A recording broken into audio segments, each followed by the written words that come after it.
Hello friends, welcome to my channel. দেশ এবং দেশের বাইরে থেকে যারা আজকে আমার ভিডিওটি কন্টিনিউ করেছেন প্রত্যেকে gardener trips with Kamal YouTube চ্যানেলে স্বাগতম। তো ফ্রেন্ডস, আজকে আমি আলোচনা করব ফেব্রুয়ারি মাসে আঙুর গাছের পরিচর্যা এবং সার প্রয়োগ বিষয়ে। ইতিমধ্যে বিগত দিনে আপনারা যারা আমার ভিডিওগুলো দেখেছিলেন, অর্থাৎ অক্টোবর, নভেম্বর, ডিসেম্বর, জানুয়ারি, প্রত্যেক মাসে এই যে আঙুর গাছের আলাদা আলাদা পরিচর্যা আছে। আর প্রত্যেক মাস ওয়াইজ আঙুর গাছের পরিচর্যা নিয়ে আমার চ্যানেলে অনেকগুলো ভিডিও আছে। যারা এখনও দেখেননি তারা অবশ্যই আমার চ্যানেলে গিয়ে প্লেলিস্ট চেক করবেন, অবশ্যই পেয়ে যাবেন। তো ফ্রেন্ডস, ইতিমধ্যে আমরা সমস্ত মাস পার করে ফেব্রুয়ারি মাসে এসে উপনীত হয়েছি। আর এই ফেব্রুয়ারি মাস আঙুর গাছের জন্য অত্যন্ত গুরুত্বপূর্ণ এবং তাৎপর্যময় একটি সময়। কারণ ঠিক এর পরের মাস থেকে আঙুর গাছ ঘুম ভাঙতে শুরু করবে এবং নতুন নতুন মুকুল সহ নতুন নতুন ব্রাঞ্চেস ডাল আনবে এবং আপনি প্রচুর মুকুল পাবেন। তাই আজকের ভিডিওটি ফেব্রুয়ারি মাসের আঙুর গাছের পরিচর্যা সম্পর্কিত। আজকের ভিডিও থেকে আপনি অনেক উপকৃত তথ্য পাবেন, তাই ভিডিওটি না স্কিপ করে কন্টিনিউ করেন। আপনারা দেখছেন আপনাদের প্রিয় YouTube channel gardener trips with Kamal. তো ফ্রেন্ডস, ইতিমধ্যে আমরা ফেব্রুয়ারি মাসে এসে উপনীত হয়েছি এবং এই ফেব্রুয়ারি মাসে আঙুর গাছের পরিচর্যার বিশেষ কয়েকটি পরিবর্তন আনতে হবে। এই বিশেষ পরিবর্তন না আনলে আপনার আঙুর গাছের যে শীতঘুমে আছে, শীতঘুম থেকে জেগে উঠে আপনার প্রচুর পরিমাণ মুকুল দেবে না, পাশাপাশি আপনি ফলনও কম পাবেন। তো ফ্রেন্ডস, ইতিমধ্যে যারা আঙুর গাছের এখনও প্রুনিং করেননি তারা এখনও শেষ সময়ে প্রুনিংটা করে নেন। আঙুর গাছের যে পেন্সিলের মতো ডালগুলো আছে, অর্থাৎ এই ধরনের যে ডালগুলো আছে, এই ধরনের ডাল 2-3টা ডাল রেখে অবশ্যই আপনারা প্রুনিং করবেন এবং চোখগুলো যেন অবশ্যই বাঁচিয়ে রাখবেন। তো ফ্রেন্ডস, দেখুন আমি আমার আঙুর গাছে ডিসেম্বরের শেষ সপ্তাহের দিকে প্রুনিং করে দিয়েছিলাম। ইতিমধ্যে কিছু কিছু নতুন কচি ডাল আসছে, কচি পাতা আসছে, এখনও পর্যন্ত প্রচুর ডাল আসবে। আপনারা যেই ফাঁকা জায়গাগুলো দেখছেন, এটি একটা সময় গিয়ে কেউ দাঁড়ালে তাকে দেখা যাবে না, এরকম একটা অবস্থা হয়ে যাবে।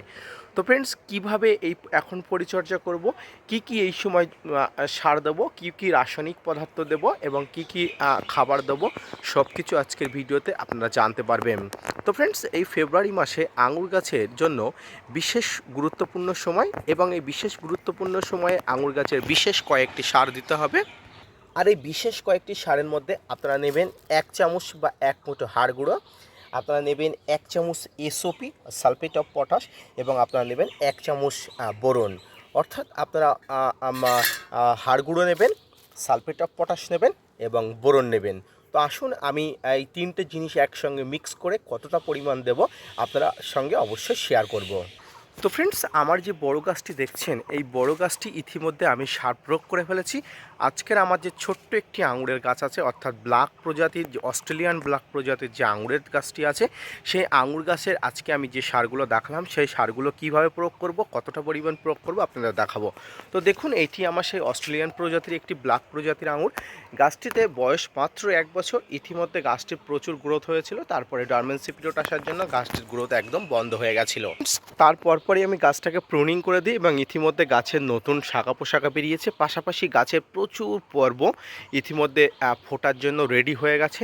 গাছটি এই মুহূর্তে প্রচুর পরিমাণ পর্ব নিয়ে আবার নতুন পাতা গজাবে, এটি আমি বিশ্বাস রাখি। এটি আমার একটি ব্ল্যাক প্রজাতির, অস্ট্রেলিয়ান ব্ল্যাক প্রজাতির একটি আঙুর। তো এই আঙুর গাছের পরিচর্যা এই মুহূর্তে করতে হবে। পাশাপাশি আমার আর একটা কলমের চারা আছে, যেটিকে আমি সম্পূর্ণ এক্সপেরিমেন্টালের জন্য আমি নিজের হাতে কলম বেঁধে তৈরি করেছিলাম এবং এটি আমি আমার ছাদ বাগানে নতুনভাবে প্রতিস্থাপন করেছি।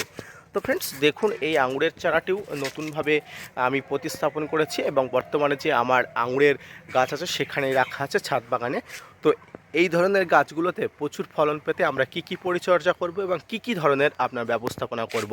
তো আঙুর গাছের ছোট বড় মাঝারি আপনার যে সমস্ত গাছ আছে, যেমন ধরুন এই বড় গাছটি, পাশাপাশি এই ছোট গাছটি, পাশাপাশি আপনাদের যে ব্ল্যাক প্রজাতির আঙুরটি দেখালাম সেটি, প্রত্যেকটি গাছে কিন্তু এই সময় পরিচর্যা একই। তো আসুন আমরা এই সারটি দিয়ে কিভাবে দেবো আপনাদের দেখাতে থাকি। তো ফ্রেন্ডস, দেখুন যেহেতু আমার এটি একটি ছোট গাছ এবং পাত্রটা অনেকটাই বড়, তাই এখানে আমি 1 মুঠো পরিমাণ হাড় গুঁড়ো, 1 চামচ পরিমাণ বোরন এবং 1 চামচ পরিমাণ এসওপি দিয়ে দেবো। তো ফ্রেন্ডস, দেখুন আমি এখানে 1 মুষ্টি পরিমাণ, 1 মুষ্টির থেকে একটু অল্প পরিমাণ হাড় গুঁড়ো নিয়েছি। এখানে এসওপি নিয়েছি 1 চামচের থেকে একটু কম এবং 1 চামচের থেকে একটু কম এখানে বোরন নিয়েছি। তো এই 3টা পদার্থ এবার ভালো করে মিশিয়ে নিতে হবে আপনার গাছের পরিমাণ অনুযায়ী। তো আসুন আমি এই পদার্থগুলো মিশিয়ে নিয়ে গাছের দেওয়ার পদ্ধতি আমি অবশ্যই আপনাদের দেখাবো। তো ফ্রেন্ডস, এই খাবারটি গাছের গোড়াতে অবশ্যই দিতে হবে। এর পাশাপাশি আরও পরিমাণ পরিচর্যা আপনার গাছে করতে হবে। এই সময় আপনার গাছে জৈবিক পটাশের চাহিদা পূরণ করতে হবে। অর্থাৎ আপনারা জানেন গাছের ফুল ফল আনার জন্য পটাশের গুরুত্ব অপরিসীম। তাই এই সময় আপনারা পটাশের চাহিদাটা অবশ্যই পূরণ করবেন। আর এই পটাশের চাহিদা পূরণ করার জন্য আপনারা প্রতি সপ্তাহে একবার কলার খোসা ভিজানো জল বা কলার খোসা গুঁড়ো করে গাছের গোড়াতে দিতে পারেন। ফ্রেন্ডস, এই সময় কলার খোসা ভিজানো জল দিলে আপনার গাছ প্রচুর পরিমাণ পটাশের চাহিদা পূরণ হবে এবং আপনি আগামী যে সিজন অর্থাৎ মার্চ এপ্রিল মাসে আপনার আঙুর গাছে যে নতুন ফুল এবং ফল আসার একটা সময়, সেই সময় আপনি প্রচুর পরিমাণ আঙুরের মুকুল পাবেন, পাশাপাশি ফলও পেতে পারেন। পাশাপাশি এই সময় আঙুর গাছ যেহেতু ডরমেন্সি পিরিয়ডে থাকে অর্থাৎ শীত ঘুমে থাকে, তাই আঙুর গাছের গোড়াতে জলের ব্যবস্থাপনা প্রচুরভাবে করতে হবে। কারণ দেখুন, আঙুর গাছ শীত ঘুমে আছে, আপনার গাছটি মারা যায়নি, তাই আপনার গাছে পরিমিত জলের অভাব পূরণ করতে হবে এবং পর্যাপ্ত পরিমাণ জল আপনার গাছে দিতে হবে।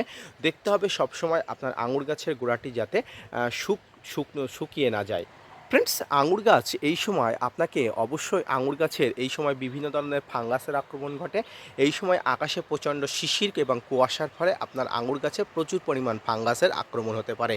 তাই আপনাকে এই ধরনের কাটিং করার ডালের পাশাপাশি সমগ্র গাছটিকে ফাঙ্গাসের আক্রমণ থেকে রক্ষার জন্য অবশ্যই আপনাকে সপ্তাহে একবার ব্লাইটক সাপ, ম্যানসাপ, রেডোমিন গোল্ড, M45 জাতীয় আপনার যে ফাঙ্গিসাইড আছে ফাঙ্গিসাইডগুলো দেবেন। তবে আপনারা সবসময় ভালো কন্ট্যাক্ট বেসিক ফাঙ্গিসাইড ব্যবহার করবেন। না থাকলে আপনার কাছে যে ধরনের ফাঙ্গিসাইড আছে সেই ফাঙ্গিসাইডটা ব্যবহার করবেন। এক্ষেত্রে আপনার একটা জিনিস অবশ্যই মনে রাখা উচিত, ফাঙ্গিসাইড সবসময় ঘুরিয়ে ফিরিয়ে ব্যবহার করবেন। অর্থাৎ আপনি এখন যখন M45 ব্যবহার করলেন, পরে আপনি রেডোমিন গোল্ড ব্যবহার করতে পারেন বা সাব ব্যবহার করতে পারেন। একই ফাঙ্গিসাইড কন্টিনিউয়াসলি ব্যবহার করবেন না, তাহলে ফাঙ্গাস যারা ফাঙ্গাস অ্যাটাক করা সেই সব ছোটো ছোটো এককোষী প্রাণী বা ছত্রাকরা, তারা আপনার এই যে ফাঙ্গিসাইডের প্রতি আর অনীহা হয়ে যাবে এবং এই পরবর্তী ফাঙ্গিসাইডে কোনো কাজ হবে না। তাই আপনি যদি ঘুরিয়ে ফিরিয়ে ব্যবহার করেন, সেক্ষেত্রে এই ফাঙ্গাস প্রচুর পরিমাণ সংক্রমিত হবে এবং আপনার গাছকে আপনার ফাঙ্গিসাইড একদমই থাকবে না এবং শেষে আপনার গাছটি রক্ষা পেয়ে যাবে।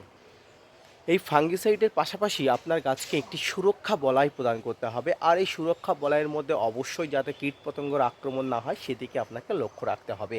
আর এই কীটনাশকের মধ্যে যে কীটনাশকটি আপনি ব্যবহার করবেন, ডাইমার্টের 30% কম্পোজিশনে রোগো প্লাস টাপগড় অবশ্যই আপনারা ব্যবহার করতে পারেন। অবশ্যই 15 দিনে একবার আপনার গাছের পুরো গাছে স্প্রে করে দেবেন। তাতে আপনার গাছে বিভিন্ন রোগাক্রান্ত পোকা, বিভিন্ন ফাঙ্গাসের আক্রমণ থেকে আপনার গাছে পুরোপুরি সুরক্ষা বলয় প্রদান করবে। ফ্রেন্ডস, এই সময় আপনি যদি রিপোর্টিং করতে চান অবশ্যই রিপোর্টিং করতে পারবেন। দেখুন, আমি যেমন রিপোর্টিং করেছি, এই সময় রিপোর্টিংও আপনি করতে পারেন, তবে খুব সাবধানে, খুব সন্তর্পণে রিপোর্টিংটা আপনি করতে পারেন। সর্বশেষে আপনাকে একটা কথাই জানতেই হবে যে আঙুর একটি ফলের গাছ এবং একটি বিদেশি প্রজাতির গাছ। যদিও বর্তমানে আমাদের এলাকাতে আঙুর প্রচুর চাষ হচ্ছে, তো এই সময় আঙুর গাছ অর্থাৎ এই শীতের সময় আঙুর গাছকে প্রচুর পরিমাণ সূর্যালোকে রাখতে হবে। অর্থাৎ ফলের গাছগুলো সবসময় এনার্জির দরকার হয়, এই এনার্জির জন্য আপনার আঙুর গাছকে প্রচুর পরিমাণ সূর্যালোকে রাখতে হবে। ফ্রেন্ডস, আপনার আঙুর গাছে যদি প্রচুর পরিমাণ এনার্জি লাগে, তাহলে আপনার আঙুর গাছ নিজে থেকে ঠিক থাকবে, কোনো রকম রোগাক্রান্ত পোকার আক্রমণের হাত থেকে নিজে প্রোটেক্ট করতে পারবে। তবুও যেহেতু আপনার আঙুর এই সময় শীত ঘুমে আছে এবং এই সময় আপনার আঙুর গাছে প্রচণ্ড শক্তি হারিয়ে একটা নীরব দশা মতো অবস্থায় আছে, সেক্ষেত্রে এই সময় প্রোটেকশানটা আপনাকেই করতে হবে। পাশাপাশি এই সময় আপনার জলের ব্যবস্থাপনা থেকে শুরু করে খাবারের ব্যবস্থাপনা সব দিকে আপনাকে খুব গুরুত্ব সহকারে নজর দিতে হবে। আঙুর গাছের ফেব্রুয়ারি মাসে উপনীত হয়ে আজকের এই ভিডিওটি যদি আপনার ভালো লেগে থাকে এবং আপনি যদি আমার ভিডিও থেকে উপকৃত হন, অবশ্যই gardener tips with Kamal YouTube চ্যানেলকে সাবস্ক্রাইব করে আমার চ্যানেলের সদস্য হয়ে যাবেন। আগামী কয়েক মাস পর থেকে প্রতিনিয়ত আঙুর ফল গাছের আপডেট আমি দেব। যে সময় আমার আঙুর গাছে প্রচুর পরিমাণ ফলন হবে, গুটি আসবে, পাতা আসবে, আমি প্রতিনিয়ত আপনাদের সাহায্যের জন্য প্রতিনিয়ত কী করতে হবে, চাষি থেকে শুরু করে সমস্ত ছাদ বাগানি প্রতিনিয়ত সবার কথা ভেবে আমি প্রতিনিয়ত আপডেট দেবো।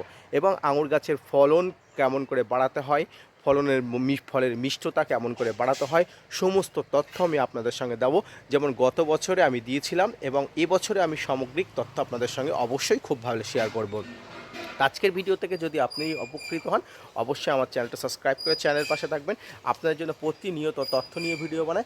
আপনারা যদি মোটিভেট করেন, ভিডিও বানাতে আগ্রহী হয় এবং নতুন নতুন ভিডিও বানাতে উৎসাহী হয়। তো ফ্রেন্ডস, আঙুর গাছের পরিচর্যা সম্পর্কিত কোনো প্রশ্ন থাকলে আমার কমেন্টস বক্সে অবশ্যই প্রশ্ন করবেন। আমি আপনাদের প্রশ্নের উত্তর দিতে বদ্ধপরিকর এবং অবশ্যই আপনার প্রশ্নের উত্তর দেবো। আঙুর গাছ সম্পর্কিত আর কোনো তথ্য জানা থাকলে অবশ্যই আমার চ্যানেলটি সাবস্ক্রাইব করে এবং কমেন্টস বক্সে আমাকে প্রশ্ন করবেন, আমি উত্তর দিতে অবশ্যই উত্তর দেবো। ধন্যবাদ।